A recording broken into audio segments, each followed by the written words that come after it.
Avery, whose show is this?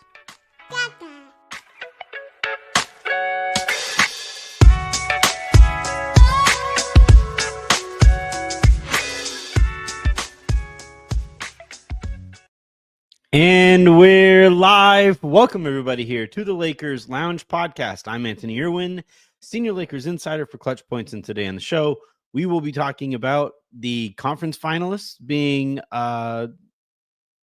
filled. That we know what those matchups are going to be. So I have some thoughts on the second round of the postseason and a theory on a predictor of postseason success that we may have been ignoring in the era of pace and space. So we'll talk about that. I'll give a couple of predictions, as you can already see on the right side of the screen there, for who I think will be moving on and when. And then I will go ahead and answer your guys' questions. And there's a ton of them. The iTunes mailbag is filled. Got a couple questions here from Twitter as well. And then for those of you who were watching live, go ahead and hit me with some questions and comments in the live chat, and I will answer as many of those as I can as well. So yeah, I think it's going to be a good show. Might be a little wandering. Lakers stuff, NBA stuff, all of that stuff is going to take up a good chunk of it, but I think there's plenty of meat on the bone here for the Lakers offseason as well. Let's dive on in. Quick reminder, please do hit that subscribe button wherever it is that you guys are watching right now. If you guys are on Twitter, head on over to youtube.com/@LakersLounge to find the show there. And then if you guys are on YouTube right now, hit that subscribe button, hit that like button. Those things really, really help us. And tell your friends about the show as well. If you guys are listening to this in the morning via podcast, please hit that subscribe button wherever it is that you get your pods, preferably on Odyssey, because I'm a company man. Leave those 5-star reviews, and whether they be in the form of questions or you just feel like giving feedback on the show, I appreciate all of that. And again, tell your friends about the show if you guys have friends who are looking for Lakers podcast content. All right. Again, let's dive on in after I did all of that asking for stuff. So we just finished watching the Oklahoma City Thunder wallop the Denver Nuggets at home. Aaron Gordon gave it a go. I'm thrilled that it doesn't appear that he hurt himself any worse. He said after the game that he couldn't sprint, which feels like a pretty important part of basketball, but he was able to be more impactful in that game than Jamal Murray. So I could understand why he gave it a go. The Denver Nuggets, Russell Westbrook turned back into the kind of Russell Westbrook that we kind of figured. Russell giveth, then Russell taketh. He was pretty abysmal in this one. I thought the story of this game was Alex Caruso defending Nikola Jokic the way that he did. Caruso finished a plus 40 in the game. A reminder that this brain trust that is running the Lakers right now decided it was a good idea to just let that dude walk, not get anything for him after, pretty ridiculously lowballing him and then not countering when Chicago signed Caruso to a very reasonable contract, one of the better contracts of the last 4 or 5 years or so. So congratulations to the Thunder. They move on and will face the Minnesota Timberwolves. The New York Knicks over the weekend beat the Boston Celtics and finally ended that series. New York celebrated as if they won a championship. And, I'm fine with everybody getting together. It was a Friday night. What else are you going to do? Oh, wait, it's New York. You have plenty to do. Like the images of all the Knicks fans in the streets and stuff, that's really cool. But then you zoom in a little bit and you see some of the behavior from some of those people there. And it's like, bro, really? You're rioting over a second round win? Just kind of goes to show that those basketball peasants haven't really been able to celebrate too much. Shouts to Jimmy Dolan for that one. But that's they will face the Indiana Pacers, who just completely dismantled the Cleveland Cavaliers. in that series finale. A lot of blowouts at the end of these series. It's kind of disappointing to see. But injuries play a part in that, obviously, and you just general fatigue and maybe a lack of belief at the end of some of those series that teams can come back. But the Pacers, I have the Pacers beating the Knicks in 6.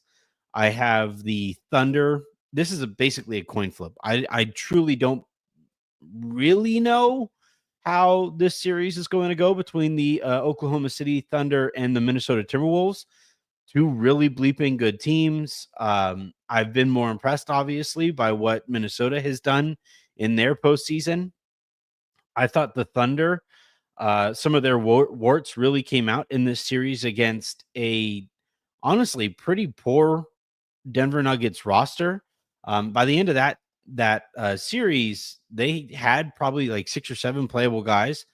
And look, the Nuggets or the Thunder even I think in game 7, I think they only played like an 8-man rotation before they gave way to garbage time. So yeah, I think the Thunder wind up winning in 7, and I think home court advantage is really going to matter there. The refereeing is really going to matter in both of these series. Jalen Brunson needs the just insane whistle that he gets to, I think, reach the kinds of levels that Tyrese Halliburton plays at kind of naturally. And then you have the Thunder and Wolves, who both foul on every possession. And if you have one of those situations, and this happens pretty often, where one referee is calling it one way on one end of the court and the other referee is calling it a different way on the other end of the court, and you get even a slightly disparate whistle, that might kind of paint how that specific game might go. So that's going to, again, that's where home court advantage is going to matter a lot. But yeah, I think both of these series are going to be really good, really exciting, really cool storylines to all of them. Love the Knicks and Pacers 90s throwback as we get ready for the NBA on NBC here in a little bit as well. That's pretty exciting. And yeah, I think if you look around, these are probably the 4 teams. I don't think they're the 4 teams that anybody thought going into the season were going to be the best teams. But as we'll talk about here in a bit, 3 of these 4 teams have something in common in terms of their regular season shot diet and shot efficiency. And then I think they all 4 have one thing in common defensively. So we'll go ahead and dive on into some of those things, and then we'll get into your guys' questions. Let's start with what they all have in common defensively. And it's that, and I'm saying this as a compliment, Oklahoma City fans are taking this very, very seriously when I point out what I think is just objectively true. But the Thunder foul on every single play on both sides of the ball. Illegal screens on one side and a couple shoves in the back when you're going for a rebound on the offensive side. And then you have on the defensive side, just straight up mugging a lot of times. And the key to Oklahoma City's success in their ability to do this, and I think Indiana kind of fits into this category a little bit. Minnesota definitely does as well. The Knicks are super physical on the perimeter. But the key, I think, for all of these teams, and especially the Oklahoma City Thunder, is they are young enough, hungry enough, committed enough to this approach as well. The mental aspect of this matters a lot too, but just physically and athletically, they are athletic enough to play the entirety of defensive possessions, and especially on ball defensive possessions. They are in players' jerseys. They are just, it's the Hoosiers line, right?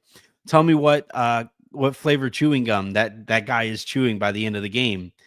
And like if you're guarding James Harden, for example, it's spearmint rhino is the flavor of James Harden's bubble gum. But the way that OKC stays attached and thus doesn't have to reattach, or there's no space that gets reclosed back up.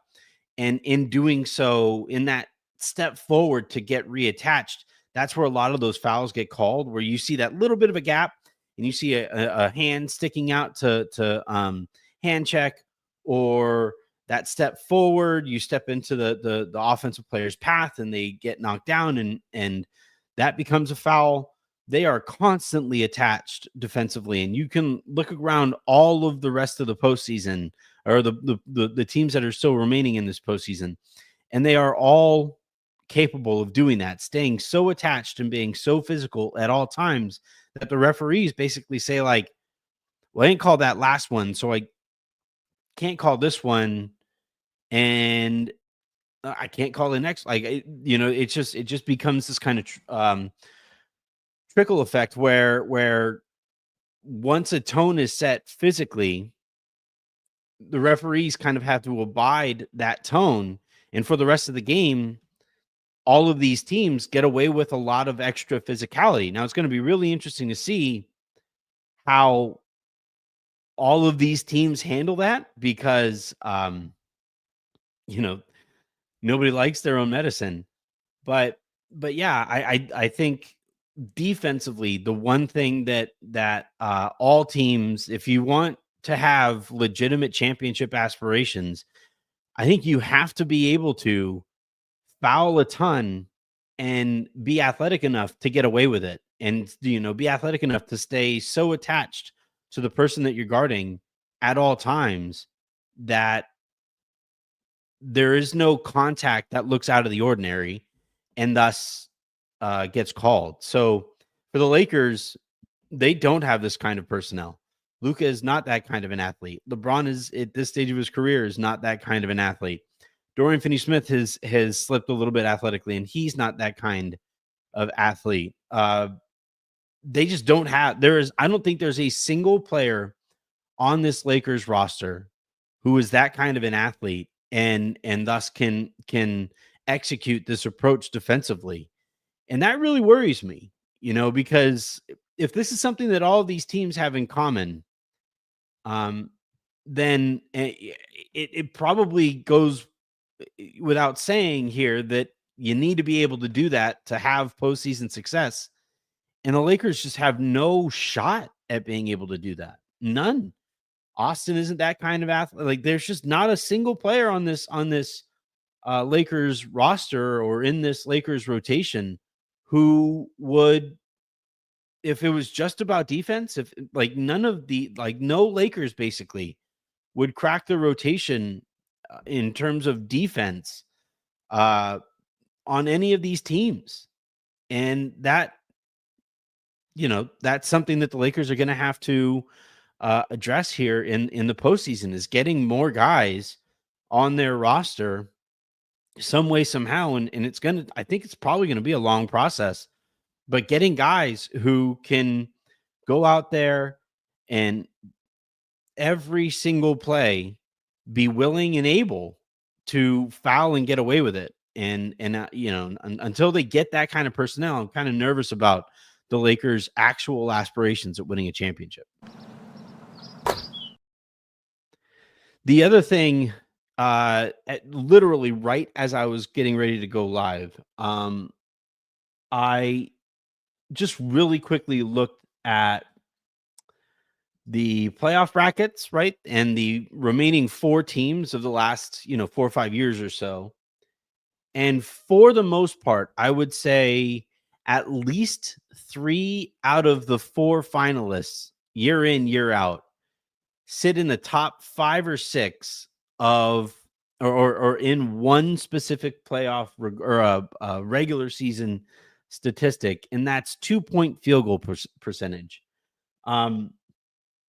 This year, I'm going to go, I pulled this up. So in the regular season this year, your top 5, or the best 2-point field goal shot makers in the 24-25 season, you have the Cleveland Cavaliers, you have the Denver Nuggets, you have the Boston Celtics, you have the Indiana Pacers, You have the Los Angeles Lakers and you have the Oklahoma City Thunder and New York Knicks. That is one, two, 3, 4, 5, 6, 7, 8. That is the top 8 there.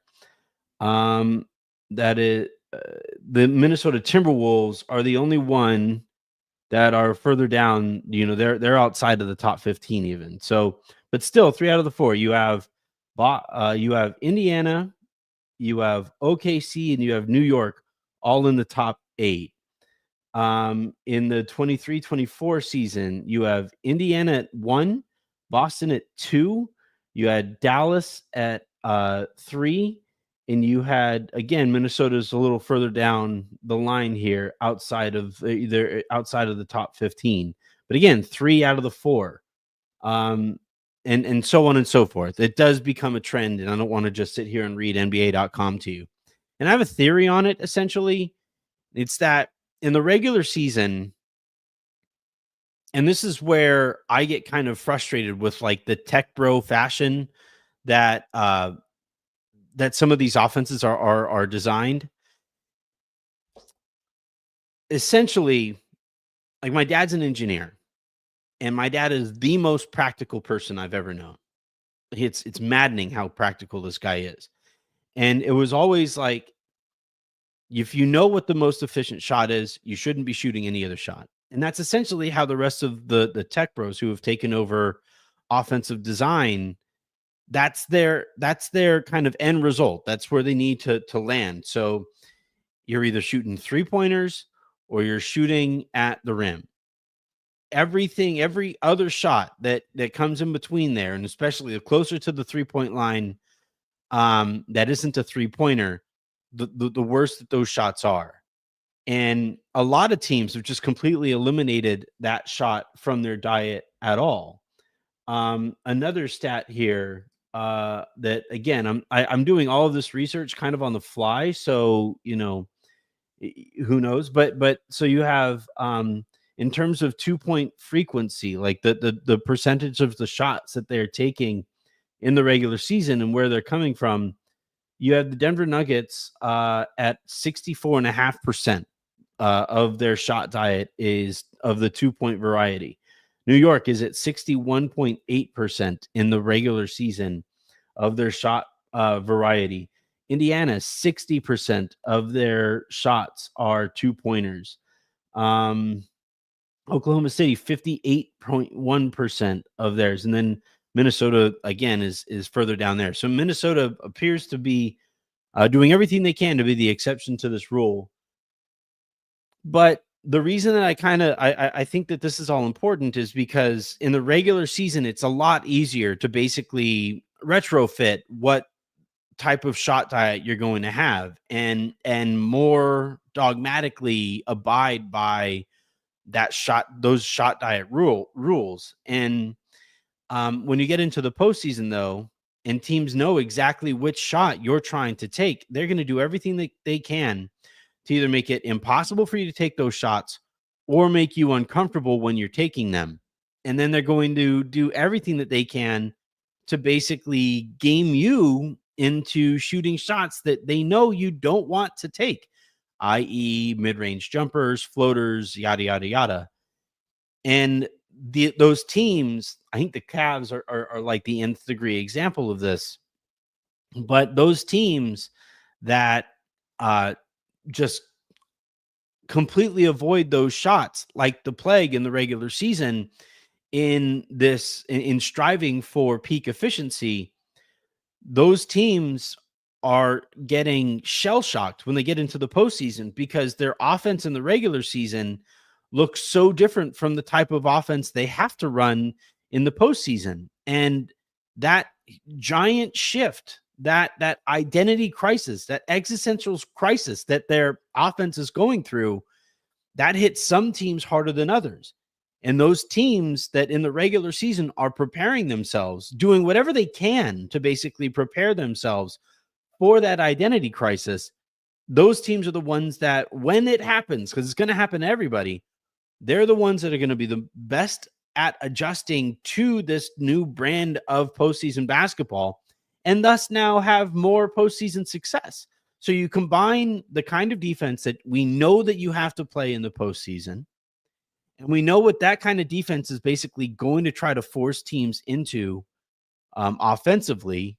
And if you can combine, the great increased physicality defensively, and you're able to adjust whenever that increased physicality forces you to take some shots that are not the most efficient, and that the MIT guys don't really like. That to me is the equation of how you arrive at postseason success. So it's going to be really interesting to see what if we see a shift back to a more diverse shot diet in the regular season, with the understanding that when you get to the postseason, you're eventually going to have to take those shots anyway.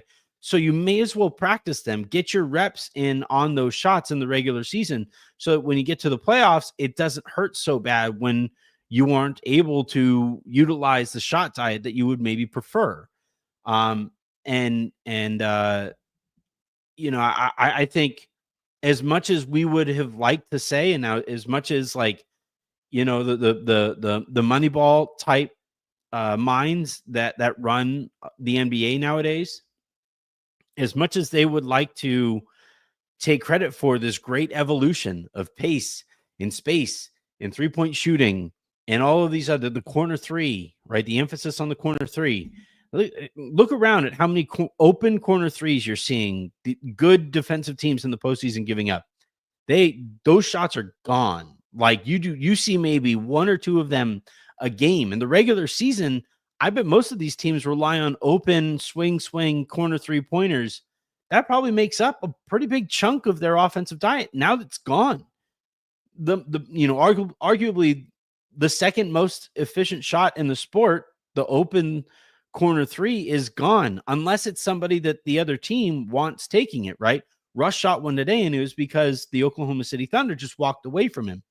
So, as much as the nerds of that run this sport right now would love to be able to sit there and say how they heralded this offensive revolution or evolution, it still comes back to when it's time to win games with the most stakes attached to it.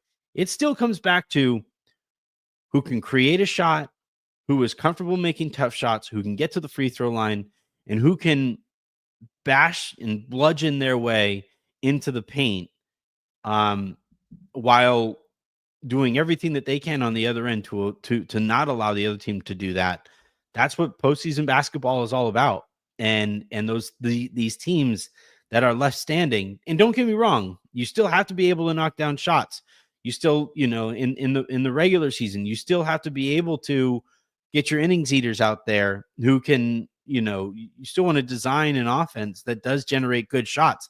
I'm not saying we should go back to like the mid-aughts where every possession was 7 dribbles into a hezzy Jimbo. Like, no, I'm not saying that at all. I think, though, that we have, in a lot of ways, completely gotten rid of that part of the game, and those teams that have found a balance and have figured out ways to utilize that, or at least feel comfortable taking some of those shots in the regular season and thus be more comfortable in the postseason, those are the ones that are probably moving on. All right. Let's go ahead and dive on in. Rob, my dude, Rob, saying if the Thunder can't win it now, look, man, I think they beat the Wolves. I think home court advantage really, really matters, and they are, I think, probably the best team left. They're certainly statistically easily the best team left. I worry a little bit about the kind of stuff that we just talked about, as far as like how comfortable they are taking quote unquote bad shots. But they get after it defensively, and here we are. JK Productions, agree with Pete, feels like the conference finals contenders, not like the chip contenders. And as Lakers fans, that's not enough. stubborn wit. Yeah, I would agree that the Lakers need to stop kind of patting themselves on the back for getting to the postseason and need to arrive at the postseason and knock down the door when they get there. All right, first question here comes from the iTunes mailbag. The first question comes from Cornagini. I hope I'm saying that right. Hey, Anthony, thanks for the show. Great stuff. Thank you. I just wanted to ask, had the Lakers traded for 2 seasons ago for Miles Turner 2 seasons ago, do you think we could still have landed Luka? Obviously, this coulda, woulda, shoulda. But watching Miles in these playoffs, I'm disappointed once again in the organization. Miles Turner, Buddy Hield had a couple of good games for the Golden State Warriors. Alex Caruso is one of the more impactful players still left. You can go down the line. Julius Randle, who was having the playoffs of his life, the Lakers just basically kicked him out of the building. They had restricted free agency with him, and they were like, nah, just go away. That was super weird. But anyway, the Miles Turner thing, could they have traded? I think the biggest key to trading for Luka was Nico Harrison convincing himself that Luka cannot and will not ever win a championship. So long as that remains the case, so long as that would have remained the case, I think, yeah, Luka could have possibly still been gotten. The other part of it is Nico really, really, really wanted Anthony Davis. And so long as the Lakers had Anthony Davis on the roster, which they would have had they traded for Miles Turner, because all it took was one first rounder beyond Anthony Davis. So I think, yeah, there's a world in which the Lakers make that Miles Turner trade.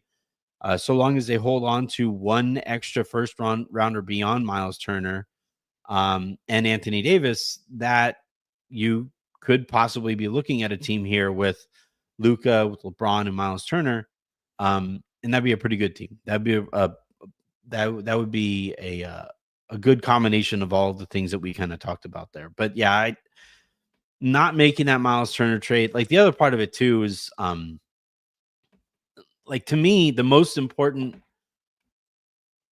what is most important to me is competing for a championship. That to me is more important than ever potentially landing Luka Doncic. Those two things, I think, go hand in hand eventually, and they will have to now. But I think the Lakers, had they traded for Miles Turner and gotten back to that bigger, stronger, faster identity, at least bigger and stronger identity, they would have more competently and realistically competed for championships. And then if on top of that, you're still somehow able to trade for Luka, then even better. But the problem is, they made that trade. They got rid of Russ and they made the D'Lo version of the trade. And when you look at it now, right, you got like a year and a half of D'Lo. You've had a couple years now of Jared Vanderbilt.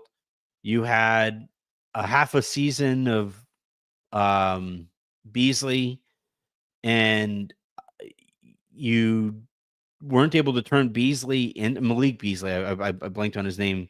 You weren't able to turn Beasley into anything. You just let his contract expire, which I thought was a mistake at the time.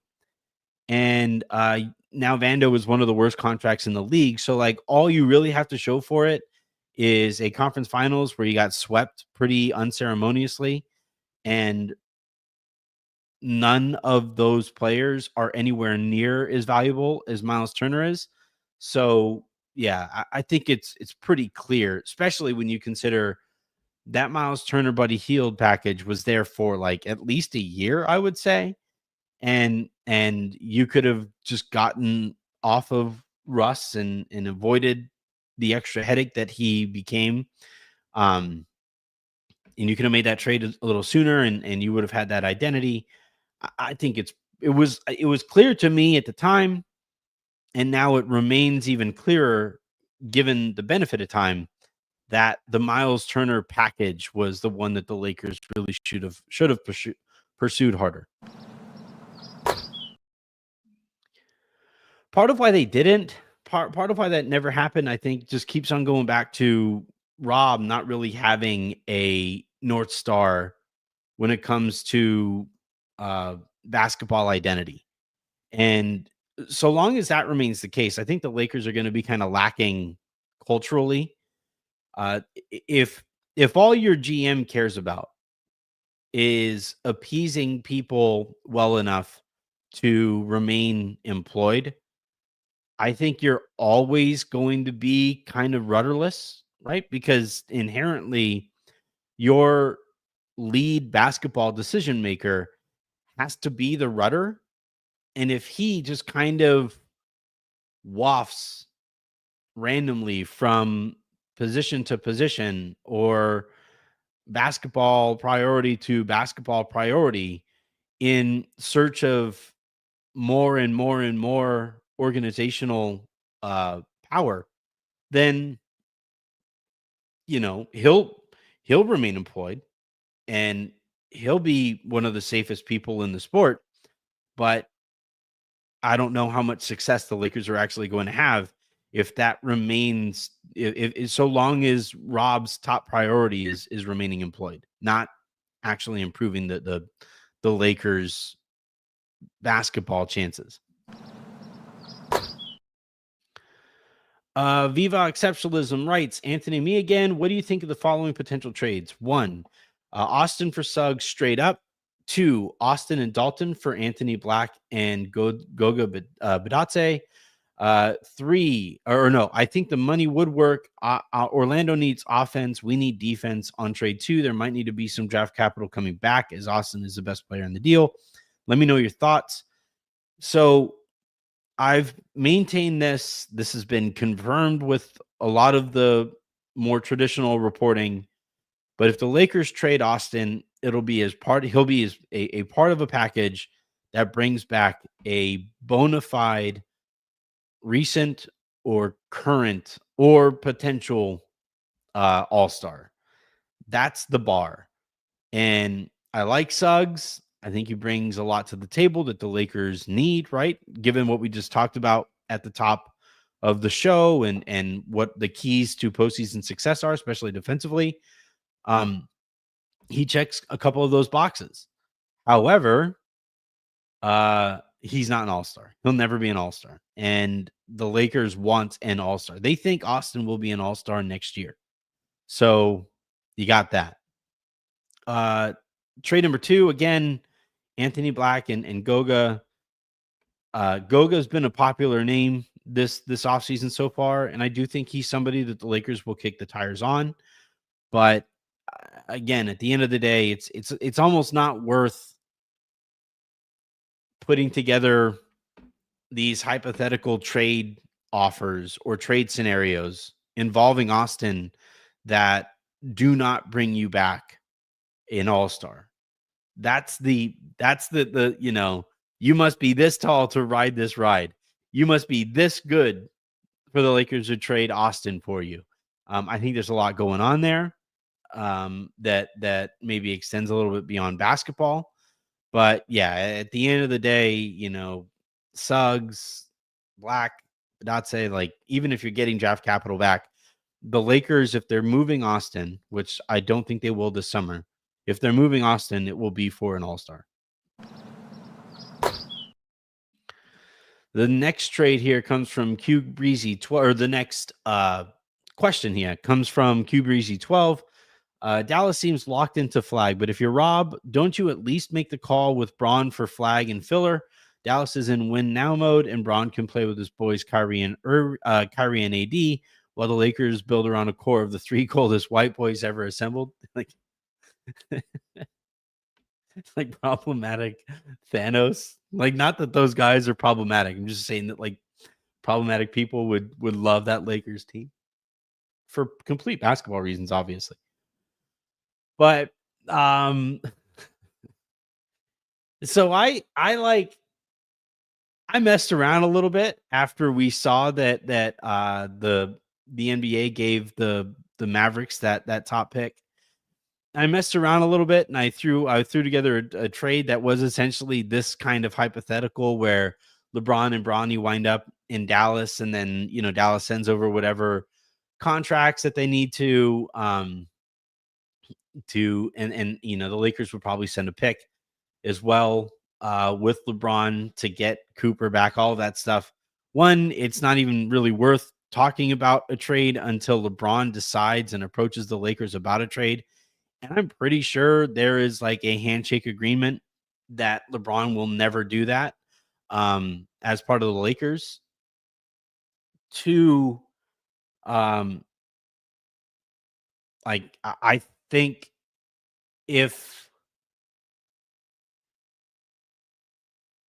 if Dallas traded the pick that could be one of the more marketable white dudes that the league has seen in a long time, not ever, but in a long time. The city of especially for LeBron, given some of the leanings in in that region of the country,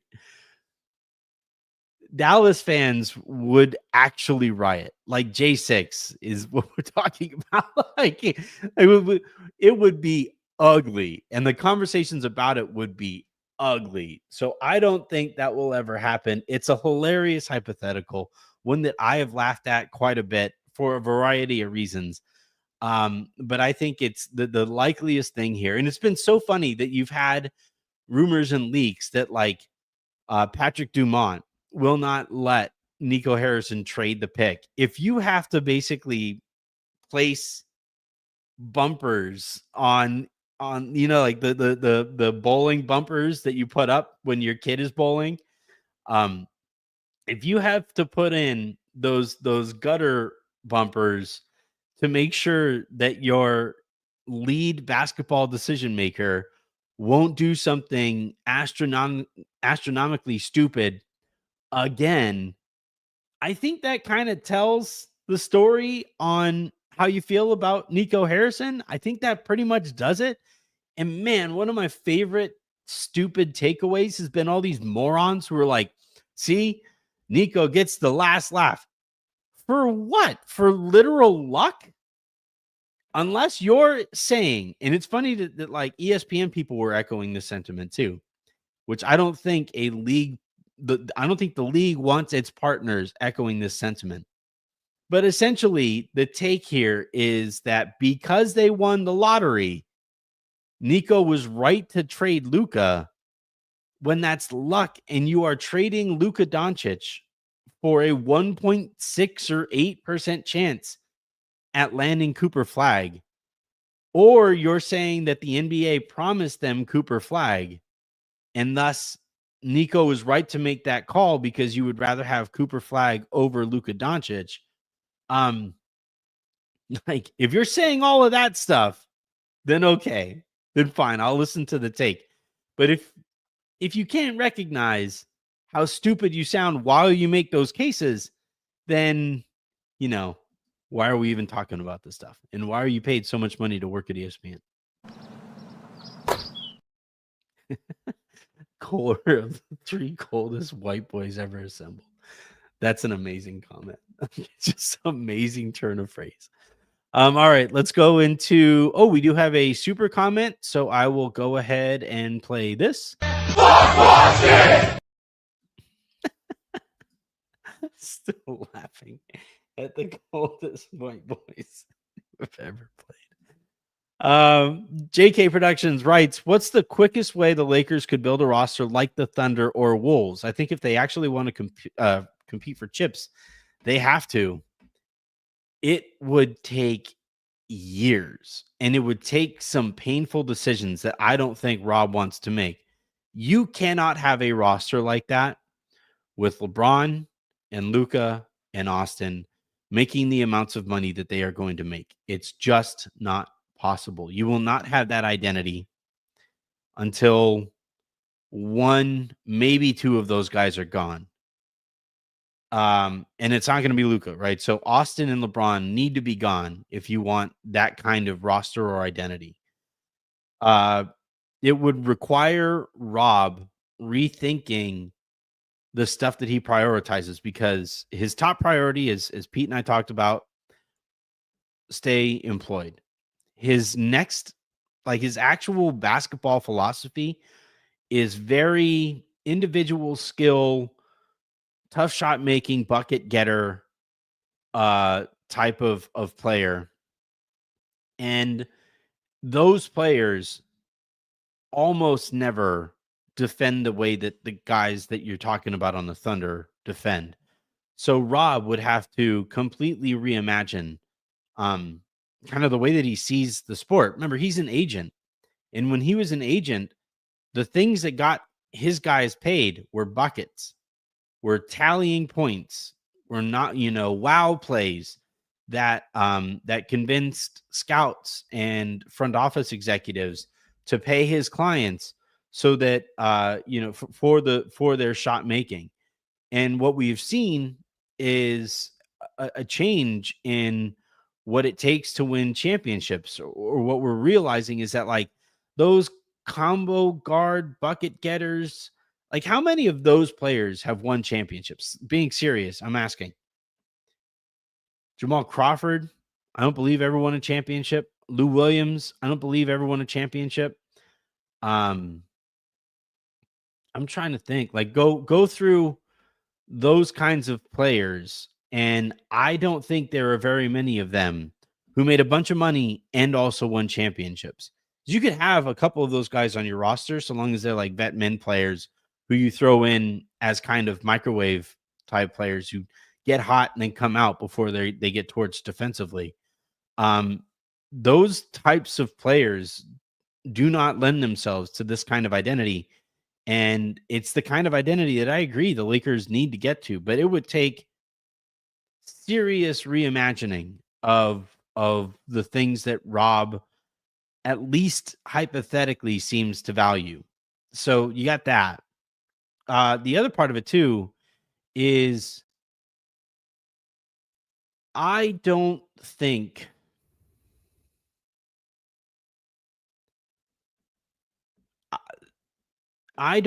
the Lakers as an organization, while it's headed up by Jeannie Buss and Kurt Rambis and Linda Rambis and Tim Harris and Rob Pelinka, I don't think they will ever kind of wrap their arms around that approach sustainably. We saw they won a championship in 2019, 2020 that way. Now, you had LeBron, you had Anthony Davis, but for the most part, their role players were, bring your sack lunch and hard hat to work and kick ass for 48 minutes and then go home and recover and get ready for the next time you're asked to do that. And what did we see from them as soon as that series was over? They traded Danny Green, the 3-and-D wing, for Dennis Schroeder. And ironically, Jaden McDaniels was part of that deal as well, or would eventually become part of that deal.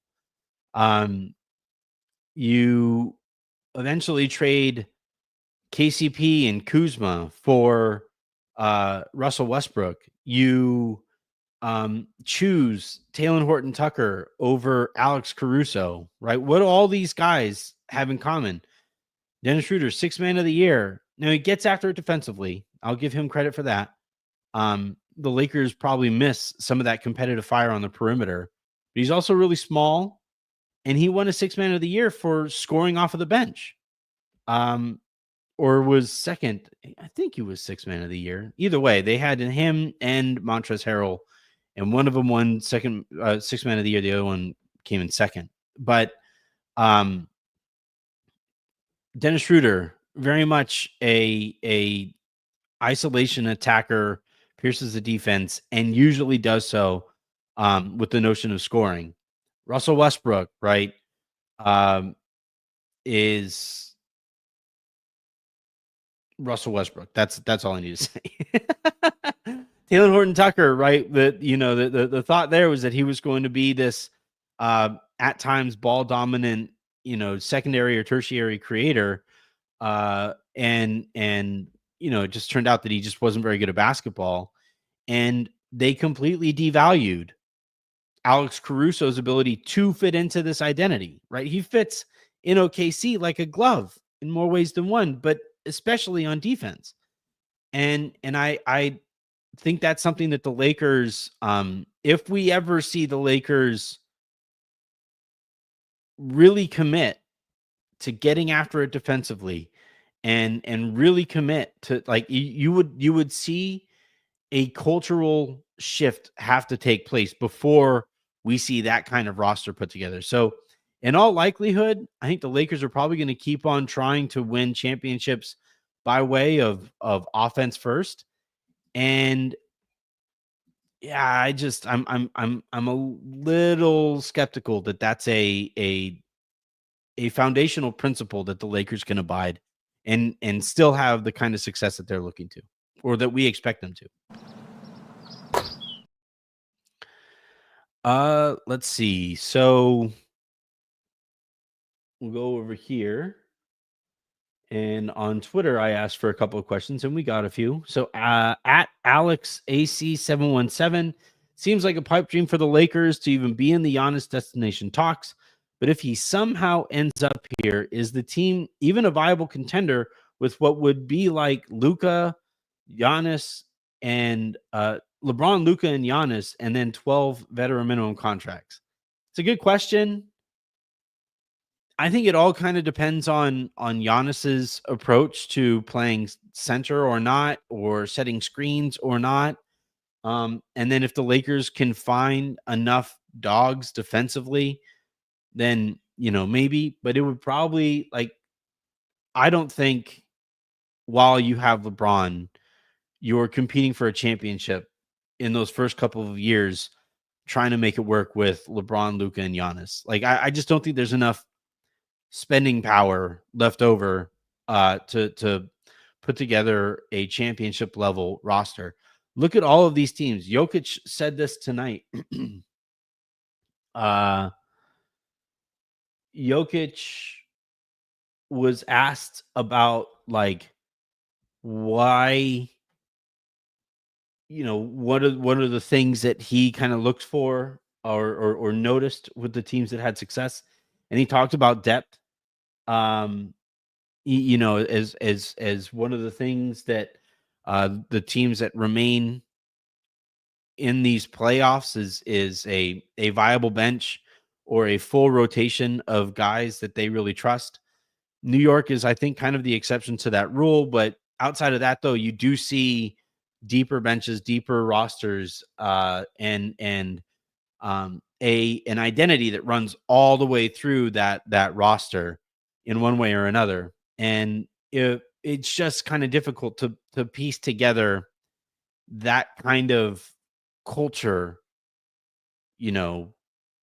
4 through 15 in terms of roster spots. You have Luka, Giannis, LeBron are the top 3 roster spots. After that, you have 4 through 15, where you're trying to just find a bunch of guys who are willing to defend and foul every play and all that stuff. That's a big ask. And it'd be kind of, I think you'd be kind of hard pressed to find enough shooting and enough defense to make it work with just those 3 guys and veteran minimum contracts. Now, obviously, like, maybe if LeBron knows that one way to get Giannis and also get help is to take a pay cut, then maybe that becomes more of a conversation. But I think, for the most part, that's a really big ask. And I think it would be a little too much for the Lakers to be able to accomplish in as short amount of time that they would have. But after LeBron, and then when you have a starting point of Giannis and Luka, so long as they're willing and able to run pick and roll together, then yeah, I think you could very easily build a championship around those 2 guys. At Bashir_1, Boston's trying to save money, and we know the Mavs' reasonings for trying to trade Gafford. Would you do this? And the trade is Austin to Boston, Maxi Kleba to Boston, Rui to Dallas, Gabe Vincent to Dallas, and the Lakers would get Derek White, Daniel Gafford, and PJ Washington. I'm guessing picks. Oh, the Lakers would send the 2031 pick to Dallas as well. I don't think you're getting Derek White without sending the 31 pick, and then you're definitely not getting Gafford and PJ Washington without sending a first round pick over for each of them. So that's kind of difficult. I mean, look, the question is, would I do this? A zillion percent, I would. Like, this is a fleecing of both the Boston Celtics and Dallas Mavericks. I just don't think it would happen. Like, as popular as Austin would be in Boston for reasons, I don't think that would be something they would be into, even while they try to shed salary, because they have to turn around right away and pay Austin. So that makes it tough.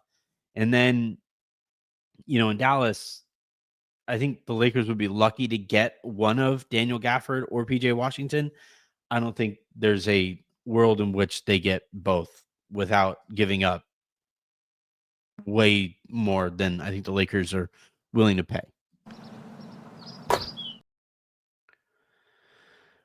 This is a really good question here. At InterParasec24, do you remember an offseason with this many questions for so many teams? Milwaukee and Houston. What is Boston selling off? What will Denver do as they don't even have a GM right now, or a head coach for that matter? What will Cleveland do? Who will make a move in the wide open East with Orlando, Detroit, etc.? Will OKC making a Western Conference Finals silence the Giannis stuff? San Antonio, Sacramento, what moves are they going to do? I do see Boston there. Yeah, I have immense questions about the Clippers as well. Phoenix, right, with the Kevin Durant stuff. Rob said at his exit presser that he anticipates a very, very, very active offseason, and that he wants to be there to either enable that and benefit from enabling it as these other teams do whatever they're trying to do. Obviously, he wants to benefit from that in a more direct fashion when it comes to improving this roster, and he knows he has to improve it. But as far as like the actual question, yeah, this is the most like this is the most red panda I've ever seen the NBA, where there's so many plates and tops spinning all over the place, and somehow you're juggling chainsaws too, like chainsaws and babies are flying up in the air way too close to each other. Like, this offseason has the possibility to be one of the most memorable and foundational off seasons in recent NBA history, and maybe ever, depending on some of the guys that move, right? If Giannis and KD and James Harden and Kawhi Leonard and Jamal Murray and Michael Porter Jr., and like the names are obviously getting worse as we do this. Miami says that they want to make immense changes to their roster too. Golden State has a bunch of shit that they have to figure out as well. Is Jonathan Kuminga finally going to be traded? And obviously, we're focused here, hyper-focused on the Lakers. This is going to be an absolutely insane offseason, and I can't wait to get to it. Like, congratulations to the team that made it to the teams that made it to the conference finals and stuff like that. But I am kind of sitting here with like the wrap it up sign from the Chappelle Show, just saying like, all right, let's get to the part that we all now care a little bit more about. But what I will say, remember the idea I had about how to fix the lottery? Could you imagine, now that we have the final four teams set, could you imagine if ESPN was airing tomorrow a live lottery show where it's just, 26 ping pong balls all in a machine, with NBA team branding, with all the teams that aren't in the conference finals, with even odds going to each ping pong ball at winning a lottery? Could you imagine how fun that would be? I mean, flag would still probably be going to Dallas because that was a agreed upon decision. But still, like, could you imagine the drama that could have been? I'm telling you guys, the NBA is just, Adam, get at me. I'll fix the whole league. All right. That is going to do it here for this episode of the Lakers Lounge podcast. Thank you, everybody, for tuning in. Great questions today, especially late notice as I asked for questions on Twitter right before I went live. Thank you, everybody, for leaving those 5-star reviews on iTunes. That stuff really, really helps. Obviously, the super comments help here as well, so I greatly appreciate that. Please hit that subscribe button. We have a really fun week ahead for you guys here. I have Trevor Lane coming on Tuesday. We'll probably do another episode with Raj. I want to pick his brain on this. I'm going to try to get a hold of Adam Mares to talk about the Nuggets and the path forward there. And then, just kind of, I just like talking basketball with that guy. So we'll try to get him on pretty soon. We have Dan Wojcicki, I think, coming on at some point this week to talk about his reporting on Austin Reeves and what he's hearing what he heard from the NBA Combine last week. Busy week, guys, and we have player reviews on days that we don't have pre-planned content. So keep an eye out for those as well. So until then, and until the next time you guys hear from me, I'm Anthony Irwin saying, have a great rest of your day. Make somebody else's. I'll talk to you in a little bit.